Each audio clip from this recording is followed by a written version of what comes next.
All right. Hello, everyone.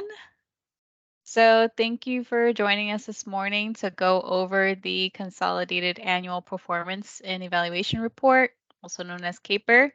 My name is Sarah Villeda, formerly known as Sarah Chua, and I am the Community Liaison Officer with Community Enhancement. On the call with me today, as you can see, we have Dan, and we also have Nick Fight, who will be doing the presentation, presenting some key points about the CAPER before we open it up for some comments, any questions, any feedback.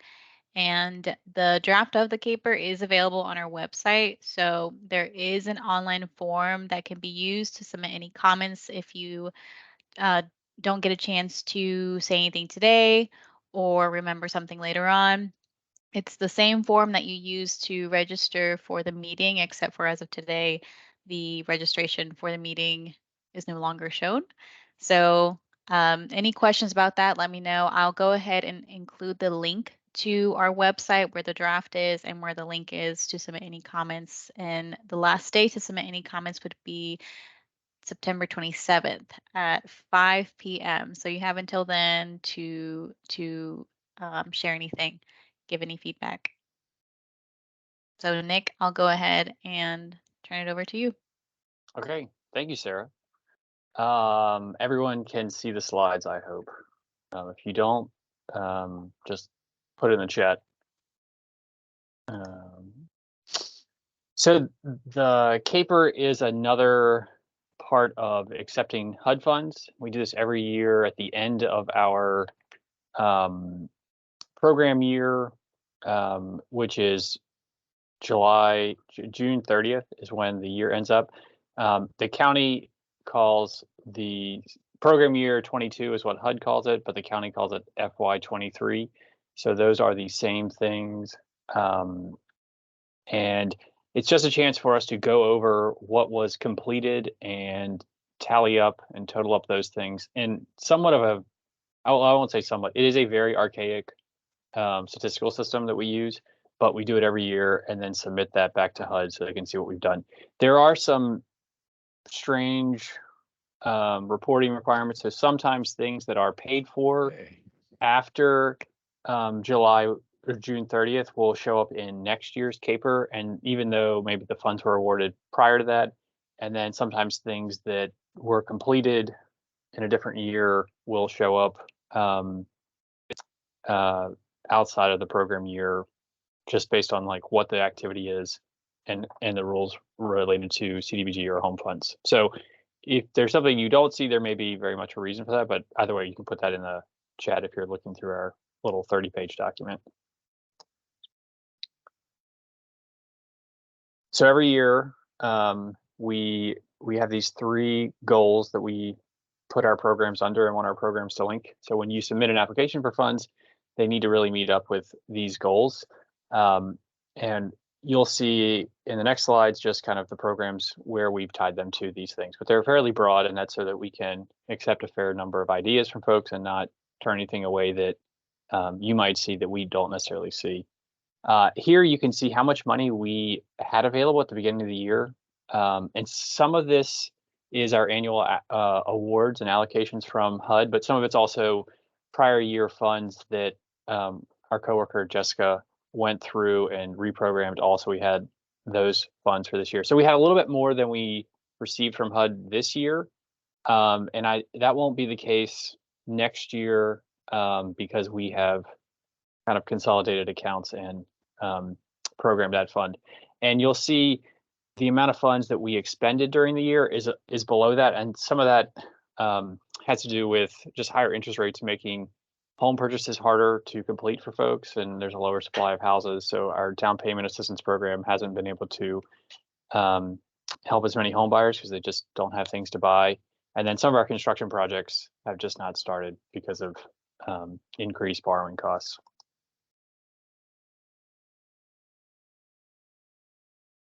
So starting with some of our accomplishments, the bulk of our funding, both because HUD requires that the bulk of it be spent on housing related activities, and also because we have a large need in that area, goes to home rehab. So this year we did a lot more rehab projects than we normally do.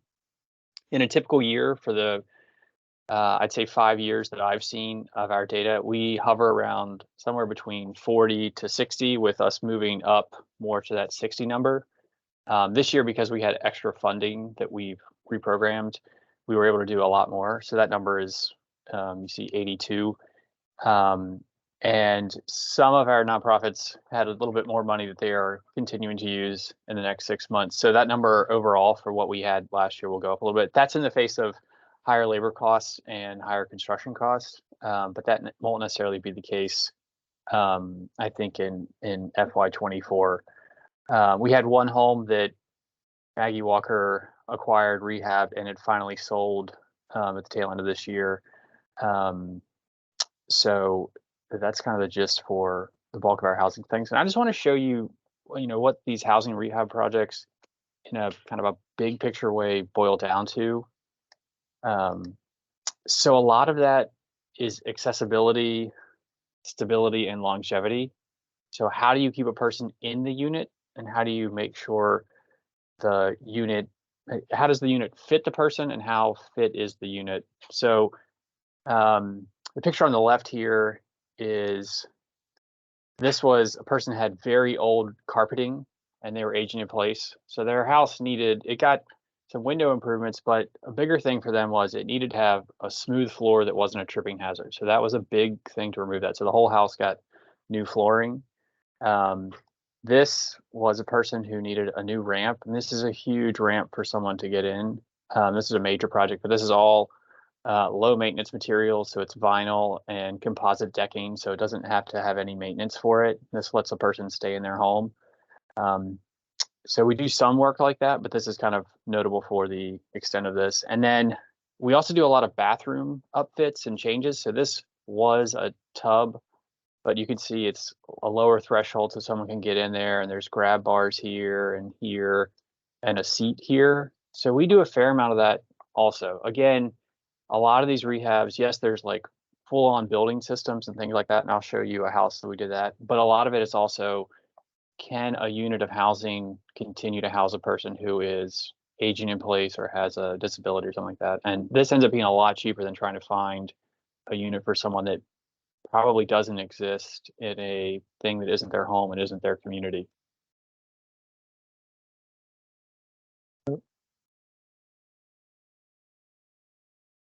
So this is another example of a home.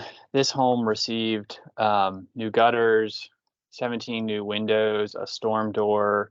It has a whole new HVAC system. So this was a much more robust project. This is what we call a comprehensive home repair. And those building systems and those upgrades should, one, keep the building envelope safe and secure, dry, and then also there shouldn't be any major fixes this house needs for at least 10 to 12 years. So someone will be able to stay in here without any kind of major expense for quite a while. So we do maybe, depending on the budget, say 8 to 10 of these a year. And by we, I mean our nonprofit partners who are out there cajoling contractors, getting bids, appeasing homeowners, and things like that.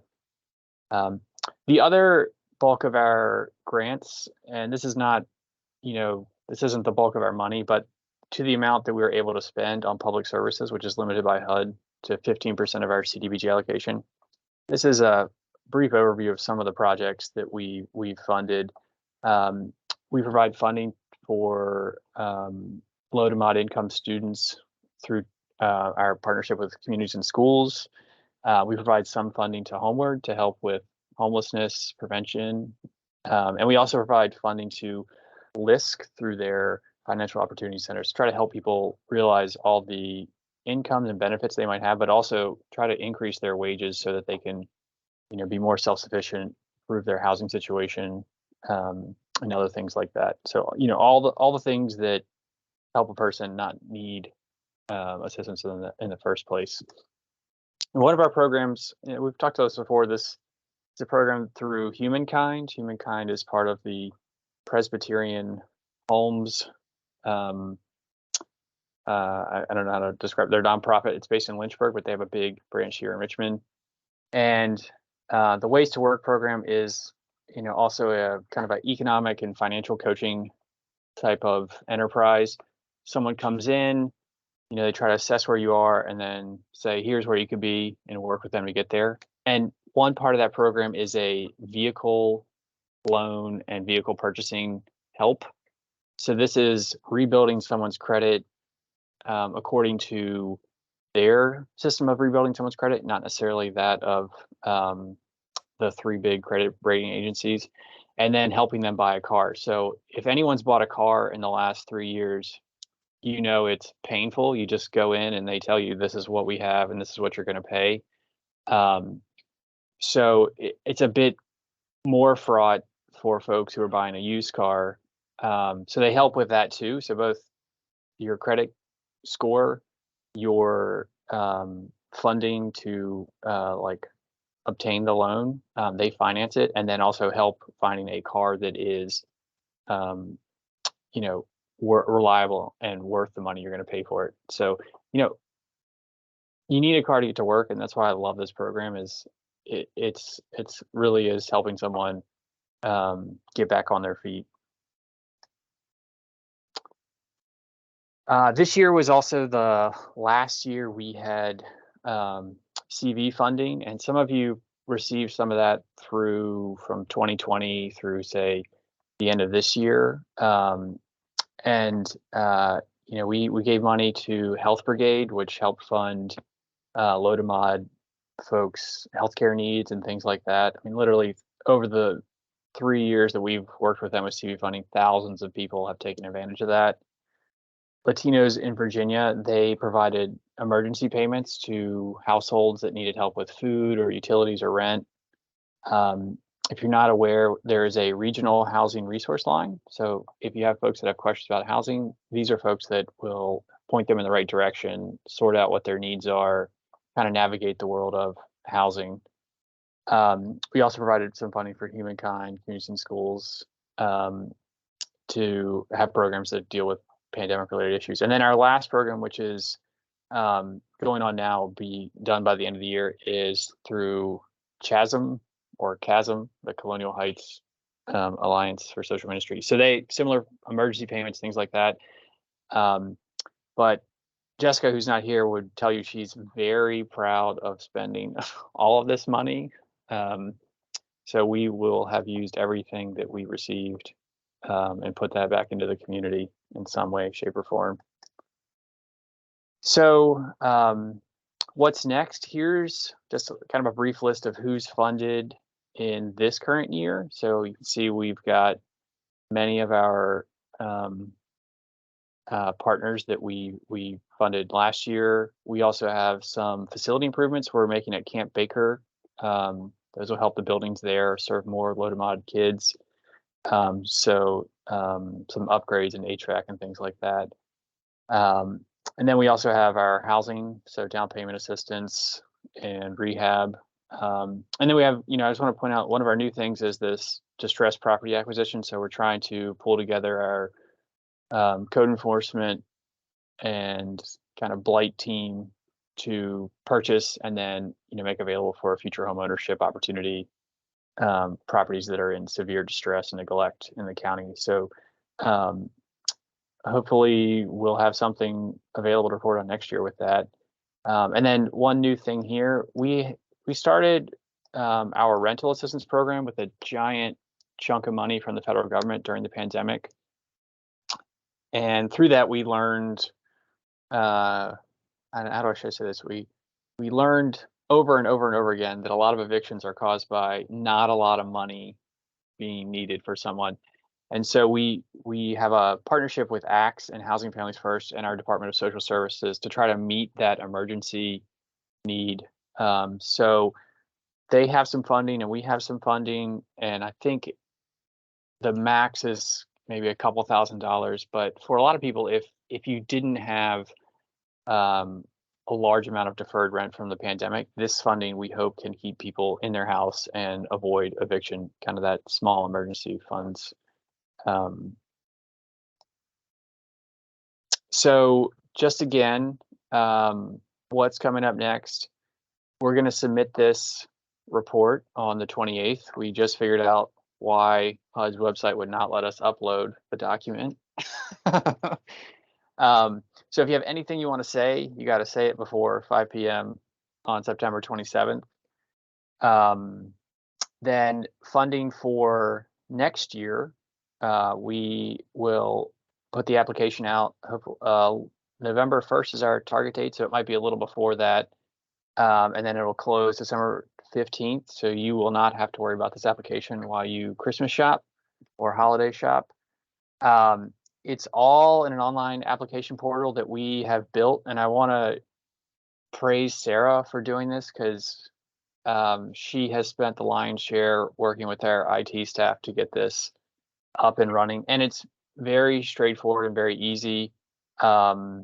We've also really tried to align each question with a review criteria so that it's very specific of we're asking this because of this, and you can see how we'll rate your application. We're trying to remove the need for excessive amounts of background information from the applicants to put that in an appendix or something like that, and really help you just focus on what's the thing you're pitching and why do you think we should fund it. So we'll have an info session on the 14th of November, and we'll send that out to everyone. And then if you have any funds for this year, your first quarter report's due on the 15th. So you got a couple weeks there to pull things together.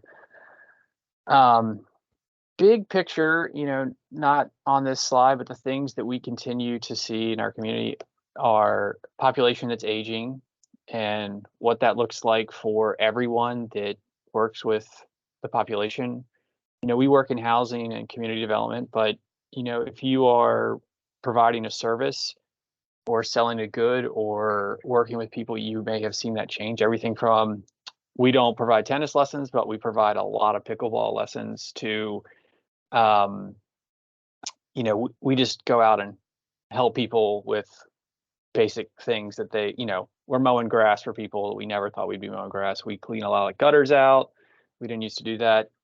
And I think this is probably a direction that the county's going to have to start thinking about is, who does what in our community to help our population as they get older, and what does that mean for what the county is going to be left doing versus what other people might do. And so and that maybe is a challenge, but it's also an opportunity. So maybe there's some new businesses and new functions for nonprofits to fill. Another challenge we're having, and I think everyone's having this, all localities, just housing for younger people, new families, things like that. We're not building a lot of homes that are accessible to folks who are just starting out. Maybe they don't have $100,000 saved for a down payment. So that's something we're trying to work with our team in planning to make sure we build homes that are someone's first entry into the homeownership realm. And then another thing we're also looking at is our zoning modification process is going through, and there'll be some changes from that. But then what maybe comes back after that with regards to our commercial corridors and projects that we may have in neighborhoods that are along, say, Route 1, Midlothian Turnpike, Hull Street, down in Ettrick, some things like that. So those are kind of bigger, longer term things that we have on the radar. And then lastly, we have another pot of new funding called Home ARP, and we're going to be making some decisions on that and getting that programmed and provided to nonprofits here. I don't know, next 3 to 6 months. Jessica will be back to facilitate that before any decisions are made. So on that note, I'll just say, if there are any questions, we'll take them. And Jessica will be back at the end of October.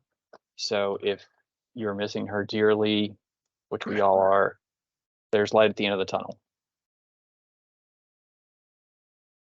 And Nick, I'll just like to add one thing about the Home ARP. It's the intention of the city, Henrico, and Chesterfield to put together an application for funding simultaneously for the home ARP so that we can actually pool our resources together as per an MOU that was signed among the mayor and the 2 county attorneys.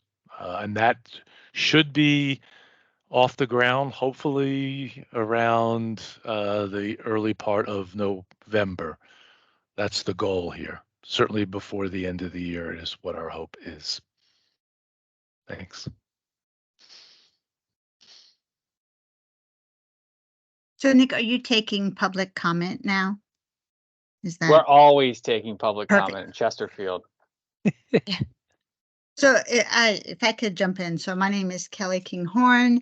I'm the executive director of Homeward. We are funded through the public service. I'm also a Chesterfield County resident of longstanding. So first I want to say thank you. I love your process and I actually like how you have the online comment form. I do have some written comments, which I've emailed to Sarah, which may not be helpful, but I can also put in the online form. There's just a few things on page 15 of the CAPER, just some clarifications there. So, particularly about Homeward.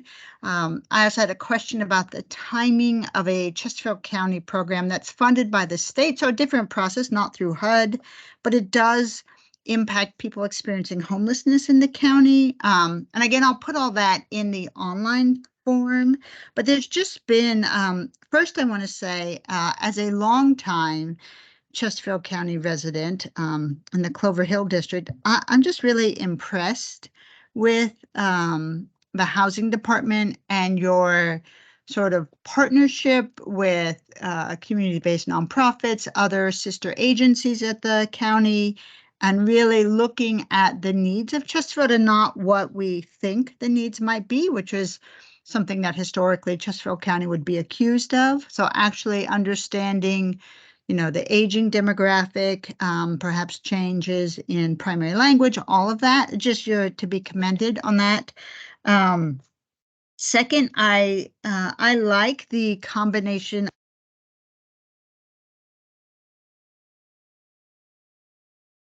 Oh no, Kelly, you've muted Sorry. yourself. Yeah. You like the combination I of... like the strategies that go from homeownership, but with that emphasis on helping people enter the market, helping people age in place. I think that's really particularly important in Chesterfield County. Our demographics, we really are aging. We see that in homelessness as well. And then really supporting people with extremely low incomes in HUD terms, right? That we know that homelessness in the county is, still a factor every day in our community. We work closely with Chesterfield County, Department of Social Services, the Community Services Board, and Chesterfield County Police, I think, do a particularly good job with this. Their community policing unit is really quite good. I'm not sure if that's worth referencing in the CAPER report, but just to note. So I like the mix of strategies. And I'll just put again yet another public plug for the approach that you're taking with Home ARP, the collaborative approach, the regional approach, and really being targeted to maximize those dollars, especially now post-pandemic when we know how limited the funding is, to really help get people out of the woods, people with long-term histories of homelessness, people with disabilities, like really staying focused on that is not only smart, it's also compassionate. And it's a good use of a program like the HUD grants that we're talking about. So thank you.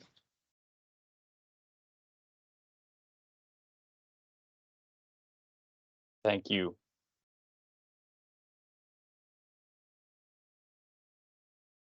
Anyone else? Wait, can I say one more thing? Sorry. And I'm sorry, because I see my friends in the chat. But one other thing, I think, Chesterfield, this comes up maybe sometimes.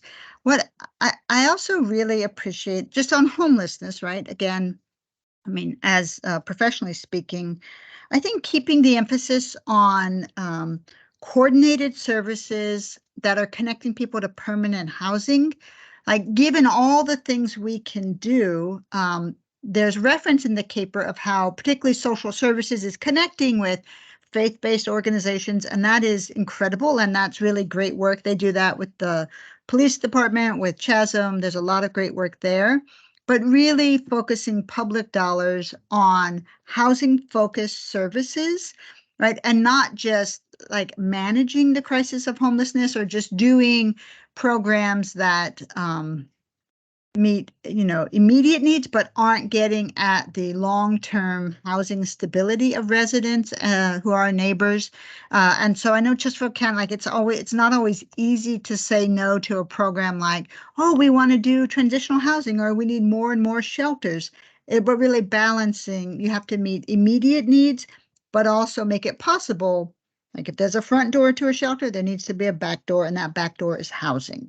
So I just want to publicly underscore the importance of taking that strategic, more dignified approach to addressing the crisis of homelessness, and really always coming back to what makes the biggest impact long term.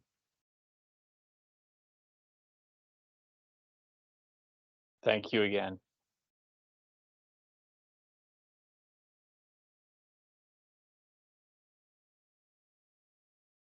All right. In college, my econometrics professor, Federico Chiliberto, used to call out roll. He would say, "Who is Lucy Magnolia?" And then Lucy would raise her hand. Anyway, we're not going to do that to you here. Who knows the Cournot-Nash equilibrium to this equation?